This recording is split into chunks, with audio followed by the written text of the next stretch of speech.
Sadar ataupun tidak, seringkali emosi kita menjadi negatif akibat beratnya tekanan hidup yang ada. Kita menjadi lemah, kehilangan harapan, dan bahkan enggan melanjutkan kehidupan. Seandainya saja kita tahu cara keluar dari segala persoalan hidup yang ada, maka kita akan semakin antusias menatap masa depan yang gilang gemilang. Kabar baiknya, cara itu ternyata sangatlah mudah untuk dilakukan dan tanpa biaya yang mahal. Kita hanya perlu untuk melatih diri kita untuk mengeluarkan kata-kata yang positif dari mulut kita. Hindari setiap umpatan, omelan, kekesalan, atau kemarahan. Dan biasakan mulut kita untuk selalu bersyukur dan mengatakan, hari ini selalu ada harapan, Tuhan itu ada. Tuhan masih terus bekerja membuat segala sesuatunya menjadi indah.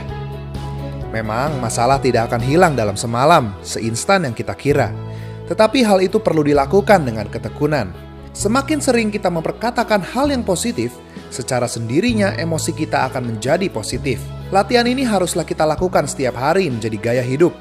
Terlebih saat kita mengalami kejadian yang buruk atau pikiran kita sedang kacau. Setiap perkataan positif yang kita ucapkan akan menertibkan pikiran kita untuk kembali memikirkan hal-hal yang positif. Sebagai akibatnya, setiap keputusan yang kita ambil akan menjadi solusi jitu terhadap permasalahan yang sedang terjadi. Pernahkah kamu melihat seorang pianis bermain piano dengan mata tertutup atau seorang petenis yang dapat memukul bola yang sangat cepat? Hal itu disebabkan karena pikiran manusia dapat dilatih, memunculkan gaya refleks. Semakin sering kita bertekun, memperkatakan dan memikirkan hal-hal yang positif, refleks dalam hidup kita akan selalu positif. Sehingga, kalaupun ada situasi buruk menimpa kita, kita akan selalu menyingkapinya dengan positif dan dengan tenang mencari jalan keluarnya. Percayalah, kenestapaan dan beratnya tekanan hidup yang ada diizinkan oleh Tuhan agar kita menjadi pribadi yang jauh lebih kuat dan tentunya dapat menjadi inspirasi bagi banyak orang. Jika ada orang yang bersalah kepada kita, maafkanlah orang tersebut. Sebaliknya, jangan sungkan untuk meminta maaf jika kita berbuat salah pada orang lain.